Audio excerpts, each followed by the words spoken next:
Olá, sejam todos bem-vindos ao nosso estudo de doutrina online das quartas-feiras. Hoje, 14 de abril de 2021, estudaremos a nossa lição 9, continuando o estudo em Apocalipse. O tema é: a ira de Deus é derramada. O texto básico de hoje é Apocalipse 16, versos 1 ao 21, todo o capítulo de Apocalipse. Convido você a estudar conosco. Vamos começar com uma oração, em seguida estudaremos a palavra do Senhor. Grande Senhor é o teu nome, digno de todo louvor, toda a glória, de toda a adoração. Agradecemos a ti pelo dia, diante de todas as lutas e tudo aquilo que recebemos de tuas mãos.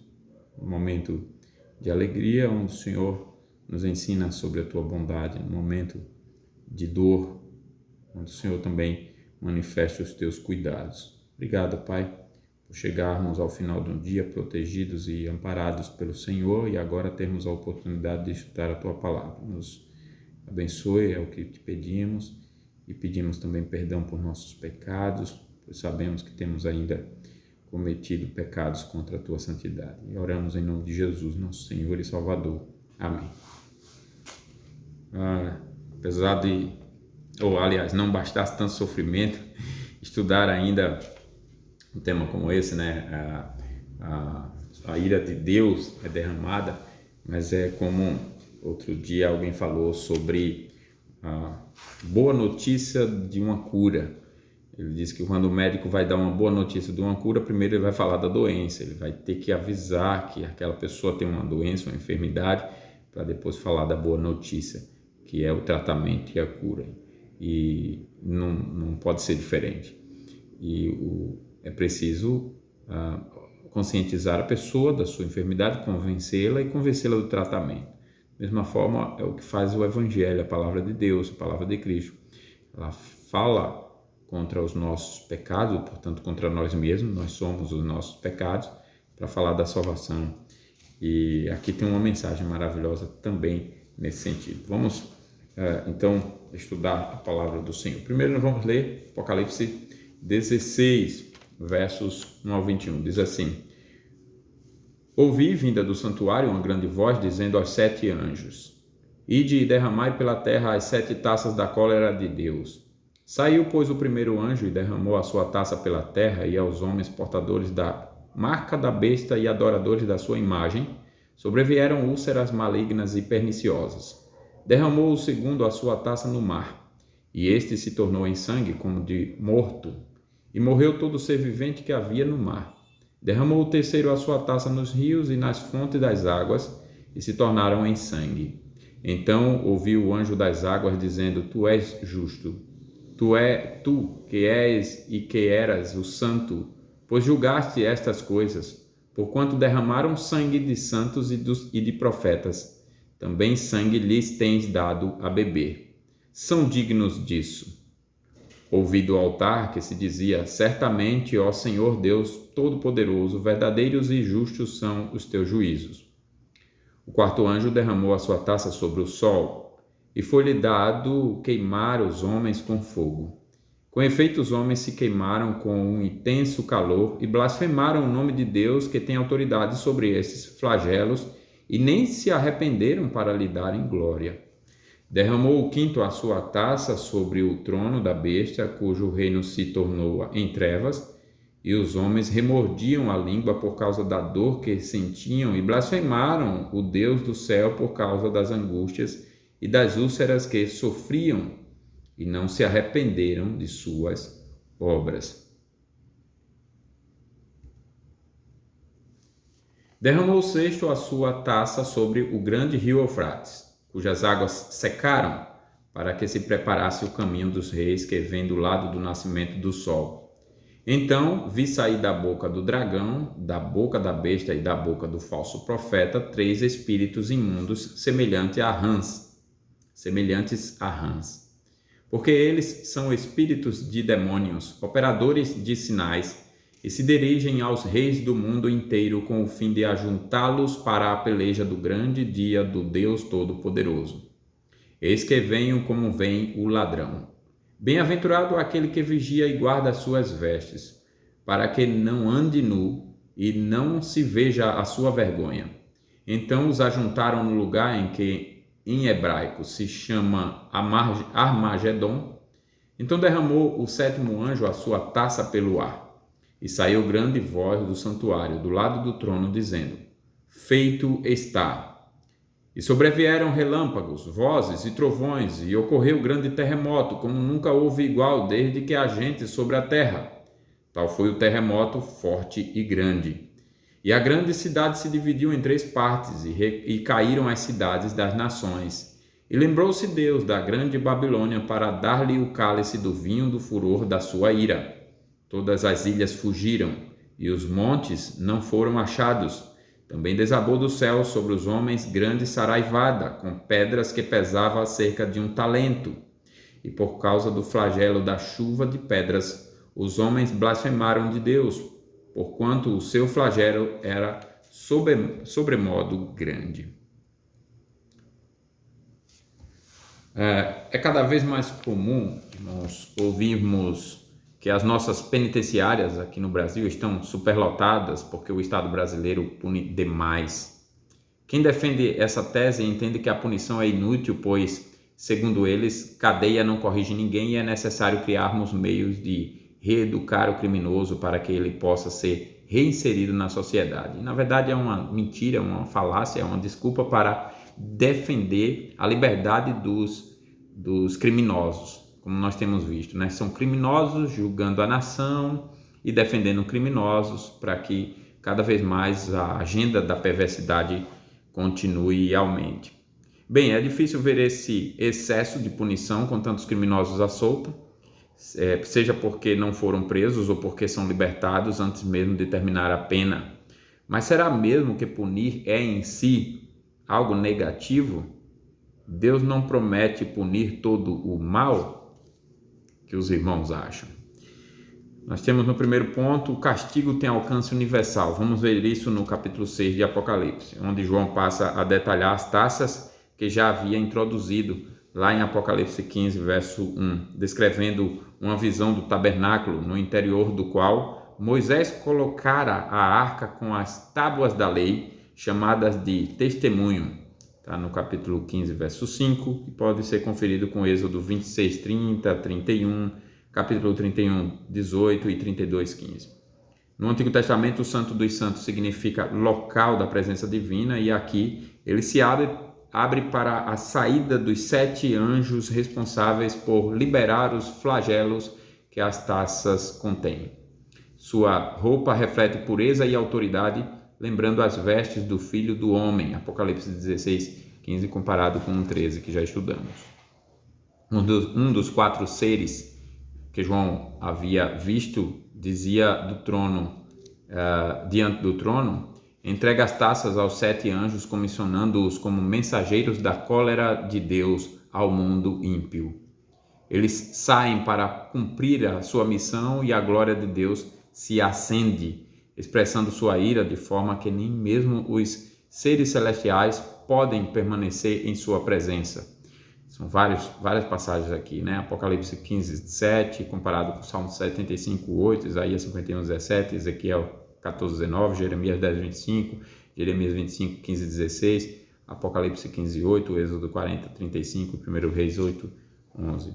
Tanto as trombetas quanto as taças descrevem o juízo de Deus sobre os ímpios, e ambas têm por modelo as pragas do Egito ou do Êxodo, atualizado na Babilônia como símbolo das forças que se opõem ao povo de Deus. Cada série de 7 representa o completo juízo divino, mas as taças enfatizam que esse juízo atinge todo o mundo ao mesmo tempo. A primeira taça se baseia na praga egípcia dos tumores, Êxodo 9, versos 9 a 11, e está em Apocalipse 16, o texto que lemos, né? A segunda taça é paralela à segunda trombeta, mas universalizada a mortandade apenas parcial dela. A terceira taça também corresponde à terceira trombeta. Estes flagelos são baseados na primeira praga. O mar é figurado das nações ímpias, e é figurativo das nações ímpias, e a morte da vida marinha significa que o sustento e a economia humanos são atingidos. Um anjo das águas, provavelmente o da terceira taça, começa a louvar a Deus por sua justiça manifesta nos seus juízos sobre os ímpios e especificamente por julgá-los de acordo com o princípio bíblico da proporcionalidade. Derramaram sangue, cristão, terão sangue para beber. Apocalipse 16, versos 5 e 6, vê Levítico 24, versos 17 a 21. Vozes do altar se unem ao seu louvor. Apocalipse 16, 7. O quarto anjo derrama a sua taça sobre o sol, fazendo-o queimar os homens com flagelo, com fogo, aliás, que é uma figura comum no Antigo Testamento para representar a ira de Deus. O conteúdo da quinta taça é derramado sobre o trono da besta, colocando seu reino em trevas, isto é, anulando sua capacidade para governar. A calamidade da sexta taça seca as águas do Eufrates, o que relembra o juízo de Deus sobre a Babilônia pelas mãos de Ciro, que desviou o rio Eufrates para que seu exército o cruzasse, entrasse na cidade inesperadamente e derrotasse os babilônicos. Isaías 44, 24, 27, 28 e Jeremias 50, 35 e 38. Em Apocalipse, a Babilônia representa todo o sistema político, econômico e religioso a serviço de Satanás. Portanto, a secagem do rio e os reis invasores são simbólicos, significando que Deus quebrará o domínio satânico sobre as nações, ou pelo menos impedirá de usá-las contra a igreja. Apesar de utilizar as pragas do Êxodo como modelo, João deixa claro que os flagelos têm um alcance universal. Não se trata mais de castigar um faraó teimoso para libertar o povo hebreu da escravidão, mas sim de punir toda a humanidade rebelde a serviço de Satanás em seu intento de destruir a igreja. A justiça de Deus se manifestará sempre em favor de seu povo e contra os que o perseguem. Por isso a igreja de Deus, ou a igreja de todos os tempos, louva os juízos verdadeiros e justos do Senhor Deus. A igreja sempre louva a Deus diante de todos os sofrimentos. Mas então segue aqui mostrando, João mostra para nós, que mesmo castigados, os ímpios não se arrependem. Nós vamos ver isso nesse ponto agora. Com suas bocas, o dragão, a besta do mar e a besta da terra enviam 3 demônios, que foi o que nós lemos, denominado espíritos imundos. Está no verso 13. Podemos ver também Marcos 3:11 e 6:7. São comparados a rãs, provavelmente para indicar que fazem parte dos juízos de Deus, como lá em Êxodo, capítulo 8, versos 2 a 13, e 1 Reis 22, versos 20 e 22. O fato de os demônios saírem das bocas do dragão e das bestas aponta o seu significado. São espíritos enganadores, que falam mentiras a fim de cegar os incrédulos e desviar os crentes. 1 Timóteo 4, de 1 a 3 e 1 João 4, 6. Daí sua habilidade de reunir as nações ímpias contra Deus. Apocalipse 16, 14. A besta da terra passa a ser chamada de falso profeta, o qual ressalta seu papel de promover a adoração da primeira besta e de sua imagem, inclusive com sinais miraculosos. Você tem Apocalipse 19, 20, 20, 10 e 13, versos 12 a 14, que vimos no domingo passado na pregação em Efésios. Vimos que aqueles que vivem na desobediência vivem debaixo de um espírito maligno que os domina, e muitos deles não sabem, mas eles são seduzidos, enganados, até com milagres. Tem muito crente hoje que vai atrás de milagre, vai atrás de mistério, milagre, cura, isso e aquilo, e vive em função de crer no poder que age nessa cura. Não querem a pregação fiel, porque fala contra o pecado, porque fala que só Jesus é o Salvador, sempre é esse assunto, então não querem aprender a se relacionar com Cristo. E lá vimos claramente que é Deus quem manda a operação do erro. É o próprio Deus quem está no controle, no comando desses espíritos enganadores, para que justamente o mundo ímpio, rebelde, ingrato contra Deus seja punido. Ao denominar essa batalha a peleja do grande dia do Deus Todo-Poderoso, é essa denominação que o João dá, né? João indica que, ainda que sejam seduzidas para crer que se juntam com o fim de exterminar os santos, na verdade são reunidas por Deus para serem punidas de modo definitivo, como os profetas anunciaram. E aí você tem os profetas, Isaías, lá em capítulo 2, versos 12 a 22, falando sobre isso, Joel 3, versos 12 ao 16, Sofonias 1, versos 14 ao 18, Zacarias 14, versos 1 ao 3. Então, a descrição da visão da batalha final é interrompida por uma voz que só pode ser do próprio Jesus, alertando que virá como ladrão. Está no verso 15 de Apocalipse 16. Como em outras partes da Escritura, 3:3, Mateus 24, versos 42 a 44, 1 Tessalonicenses 5:2, 2 Pedro 3:10. O sentido é que a vinda de Cristo será repentina e sem prévio aviso, de modo que os santos devem vigiar e se guardar contra as seduções e ataques do mundo para não serem pegos desprevenidos quando o Senhor vier para julgar. A narrativa da batalha é retomada e os ímpios se ajuntaram para batalhar contra os fiéis em um local chamado Armagedon. Esse lugar não existe no Antigo Testamento, mas é possível traduzi-lo como Monte de Megido, ainda que não haja monte algum na cidade de Megido, que fica a cerca de 70 quilômetros de Jerusalém. Em vez de uma interpretação literal, é mais provável que o João esteja citando Megido, porque ela é mencionada na profecia de Zacarias sobre o juízo de Deus sobre as nações que se levantarão contra Jerusalém, Zacarias 12, verso 9 e verso 11. Os atingidos pelos flagelos não se arrependem de seus pecados. Olha só como o mundo é perverso, os homens são maus. Pelo contrário, passam a blasfemar o nome de Deus, do Deus do céu, que o estava castigando, assim como na sexta trombeta. Da mesma forma, ao sofrerem com a última taça, as pessoas blasfemam de Deus, ou seja, acusam o Senhor de injustiça por causa da severidade do seu castigo, o que somente demonstra que não se arrependeram de seus pecados. Diante da severidade dos castigos do Senhor sobre a humanidade rebelde, ficamos impressionados com a completa impenitência dos homens. Eles blasfemam, mas não se arrependem. Obviamente, vemos nisso o domínio que Satanás exerce sobre as mentes e corações dos pecadores. Ele tem essa capacidade de seduzir. Ele mente, engana e seduz desde o princípio. A sedução é justamente isso. A mentira é justamente essa. É sempre criar um sentimento de ódio contra Deus, contra Cristo, contra a palavra de Deus, contra a igreja. E aí, mesmo que entre no bolo a confusão do que é verdadeira igreja e a diferença dela para as falsas, mas não importa. É um sentimento de engano e raiva e ódio e cólera e respirar só crueldade. É assim que as pessoas vão e elas não percebem, mas é para a punição delas mesmas. E o poder de Satanás sobre a humanidade está na sua boca, isto é, no engano. Temos várias passagens sobre isso, Gênesis 3, de 1 a 5, João 8, 44, 1 Timóteo 4, 1, 2 de João 1, 7, Apocalipse 9, 17 a 19, 12, 15, 13, 5 e 6 e 16, 13.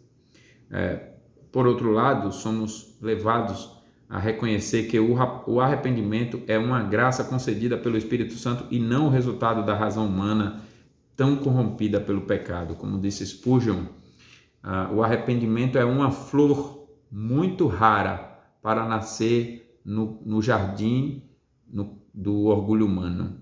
Não tem como nascer no jardim do orgulho humano esse genuíno arrependimento. Só Deus pode dar. E por isso nós, por sermos convertidos, só podemos agradecer ao Senhor por sua graça sobre nós e reconhecer só foi a graça de Deus sobre nós. Nós iríamos pelo mesmo caminho desse mundo mau. Aqui temos o terceiro ponto, falando do castigo final que é derramado sobre o mundo, sobre os inimigos de Deus. Finalmente, o sétimo anjo derrama os flagelos de sua taça e antes que se percebam seus efeitos, uma voz vinda do trono anuncia com essa última taça se completa o derramamento da cólera de Deus sobre o mundo impenitente. Então ocorrem relâmpagos, vozes, trovões e um grande terremoto como nunca houve igual desde que há gente sobre a terra, refletindo a descida da presença de Deus no Monte Sinai. O terremoto destrói não somente a grande cidade da Babilônia, mas também as demais cidades das nações, isto é, todos os centros culturais, políticos e econômicos do mundo, enquanto irradiadores do poder ímpio da Babilônia. O tremor da terra não deve ser entendido como uma catástrofe natural, pois é a manifestação do furor da ira de Deus. É disso que está se tratando. O resultado é que as ilhas e os montes fogem, ou seja, desaparecem, o que simboliza o juízo final de Deus atingindo todo o planeta e não apenas parcial, como em outras vezes na Bíblia é narrado, né? São narradas.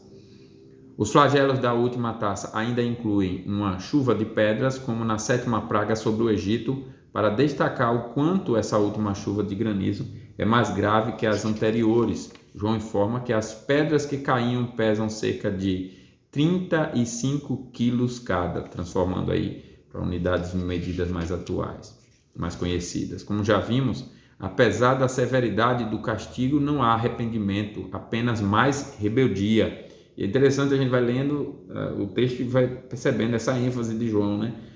Apesar disso, eles não se arrependiam, pelo contrário, aumentavam. De novo, fala de mais flagelo. Apesar disso, eles não se arrependiam, aumentavam as suas rebeliões. Então, João mostra que a paciência divina já ofereceu aos homens séculos de oportunidades para que reconhecessem seu Criador nas riquezas da sua providência ou na pregação do Evangelho, mas eles recusaram o conhecimento de Deus. Na verdade, o propósito dos flagelos não é converter, mas punir, e nisso são bastante eficazes, pois toda a humanidade é igualmente castigada de acordo com as suas obras. A Igreja de Cristo resta louvar o justo juízo que atendeu seu clamor por justiça e a livrou de seus adversários. Salmo 3, versos 1, 7 e 8. Então, irmãos, como uma palavra de conclusão, nós temos a visão da taça, e nós vemos que ela deixa muito clara que há forças espirituais demoníacas atuando com sedução e engano por detrás dos ímpios em sua rebeldia e perseguição à Igreja de Jesus. O que nós estamos vendo aí do Supremo Tribunal Federal, de governadores e prefeitos, pequenos ditadores localizados, né? São grandes nas suas atuações, mas pequenas assim, não são ainda em escala mundial.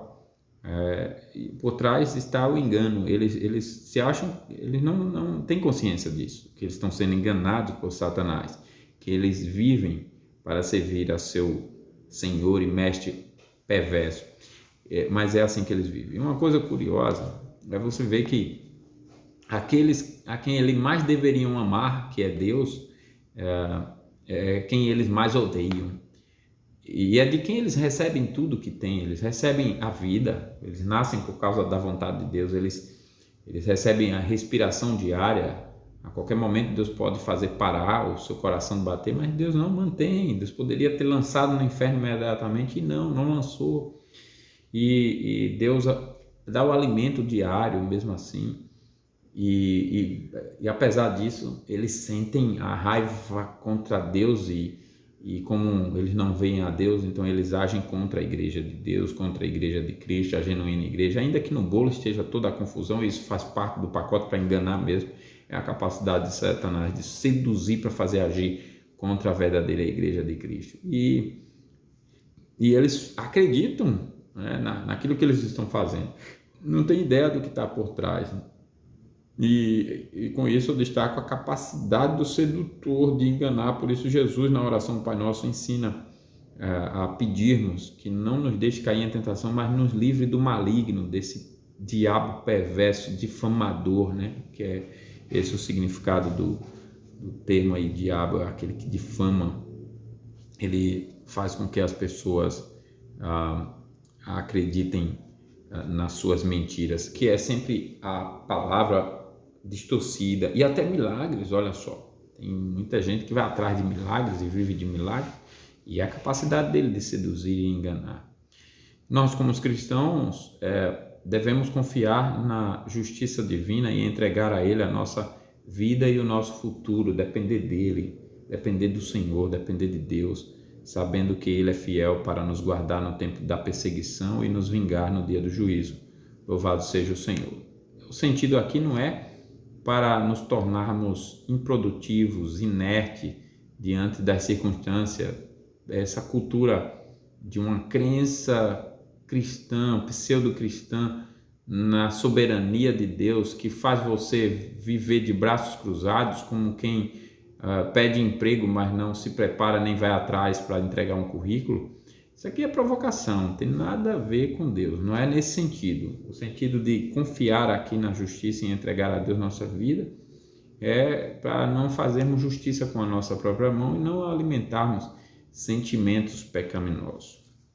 Como aplicação, irmãos, nós queremos destacar que pessoas más, indiferentes a Deus e inimigas da fé cristã podem viver vidas tranquilas e até bem-sucedidas, enquanto crentes fiéis podem permanecer em grandes dificuldades. Você já foi tentado a achar que não valia a pena servir a Deus por conta dessas situações? Já chegou a pensar nisso? Como tem lidado com essas aparentes injustiças na terra? O castigo dos ímpios visa a puni-los justamente. O castigo dos fiéis visa a corrigi-los. São perspectivas radicalmente diferentes, como temos visto, né? O castigo dos fiéis é para correção. Isso demonstra o amor de Deus por nós. Triste daqueles que estão sem correções. Você tem sido um filho corrigível para Deus? Deus pode corrigir a sua vida? Tem mudado seus caminhos conforme Ele corrige? Ou tem sido impenitente como os ímpios? Tem aumentado a dureza, a rebelião, a desobediência? Como você tem vivido? Cada ser humano é responsável por seus pecados, mas também um alvo do engano e sedução do diabo. Quando você sofre alguma injustiça, você passa a ver aquela pessoa como inimiga ou reconhece que há uma luta invisível na qual ela é um mero soldado. Você ora por aqueles que lhe perseguem para que Deus os liberte do diabo? Ou apenas fica com raiva deles, como nós temos agido? Com isso não é fazer política para defendê-los, não. Está errado mesmo. Eles estão errados e não está errado de nossa parte, por exemplo, fazer o que nós acabamos de ver no estudo, né? As orações imprecatórias, a igreja clamando por justiça, e nós devemos clamar por justiça, e quando vê a justiça vindo, o castigo sobre os perversos homens maus, nos alegrar, porque realmente Deus nos ouviu, finalmente fomos livrados das mãos dos perversos. Temos que pedir, inclusive, no estudo de domingo sobre oração, nós temos aprendido sobre isso. Temos que orar para que Deus puna o mal. Isso não é pecado, mas uma coisa é orar assim, outra coisa é alimentar um sentimento pecaminoso contra esses algozes. Então, esse é o ponto aqui na lição, acredito. Então, nós devemos clamar para que Deus faça justiça, mas também para que nós aprendamos a descansar em Deus diante das perseguições. E devemos também orar pelos cristãos que vivem em países com perseguição religiosa mais acentuada, visivelmente mais acentuadas. Há muitos servos do Senhor sofrendo e morrendo por serem fiéis a Ele, e eles precisam das nossas orações, devemos orar por eles. Bom, esse foi o nosso estudo. Se você tiver alguma contribuição, compartilhe conosco. Nós estamos nesse ritmo, dando saltos, como já explicamos o porquê dos saltos dos capítulos, mas nós ainda vamos retomar alguns temas ao final, vamos aprofundar especificamente algumas coisas, como por exemplo, o próprio milênio, que já foi aí mencionado e que vai ser reestudado no último, no capítulo 12. Depois nós veremos mais um pouco sobre ele, veremos a doutrina do inferno, que já demos um salto aí, e já mencionamos algumas vezes sobre punição eterna de Deus no fogo que não se apaga. Nós vamos ver essas coisas. Então, continue aí conosco no estudo do livro de Apocalipse e compartilhe alguma contribuição, seja até uma pergunta ou até uma correção daquilo que nós colocamos, se não ficou claro, para que o estudo seja enriquecido. Nós vamos orar encerrando pedindo a bênção do Senhor para hoje à noite. Senhor nosso Deus, como é bom estudar a Tua palavra, o Teu nome é digno de ser louvado, ó Pai, porque o Senhor é justo e verdadeiros são os Teus juízos. Louvado seja o Teu nome para sempre. Obrigado, ó Pai, pela lição de hoje, pelas instruções, pelas repreensões também, diante dos pecados que ainda temos. A nossa alma se deleita no Senhor, nos sentimos seguros diante da palavra, daquilo que claramente explica o que está acontecendo e o que acontecerá, nos ensinando a viver corretamente e não enganados, e nos ensinando também a abandonarmos os nossos pecados, para sermos filhos corrigíveis e vivermos em fidelidade ao Senhor. Ajude-nos, ó Pai, a nos arrepender genuinamente dos nossos pecados, a nos submeter à Tua soberana vontade, a agir com sabedoria diante de todo o mal, toda a maldade que aumenta no nosso tempo, nos nossos dias, à nossa volta, e a vivermos em dependência plena e total do Senhor, agindo naquilo que precisamos agir e orando, ó Pai, por pessoas que estão escravizadas pelo inimigo das nossas almas. Pai, abençoe o Brasil, que tem vivido tempos difíceis. Abençoe o Teu povo aqui no Brasil. Liberte o Teu povo desses algozes, desses autoritários que têm se levantado contra a igreja para impedir a igreja de sua liberdade de servir ao Senhor com alegria. E ajuda o Teu povo para perseverar corajosamente diante dessas lutas e com sabedoria lutar para obedecer ao Senhor em todo o tempo, mesmo com a ameaça de perder a própria vida. Ajuda, Pai, o Brasil, ajude as autoridades justas e retire, ó Pai, do poder as autoridades injustas e também liberta aqueles que estão vivendo no engano. Pedimos ao Senhor estas bênçãos, pedimos descanso na Tua presença e também a bênção do Senhor para o dia de amanhã, que a Tua boa mão nos conduza numa jornada feliz. Oramos no nome de Jesus. Amém. Muito bem, muito obrigado por Tua presença, Deus os abençoe, ótimo descanso.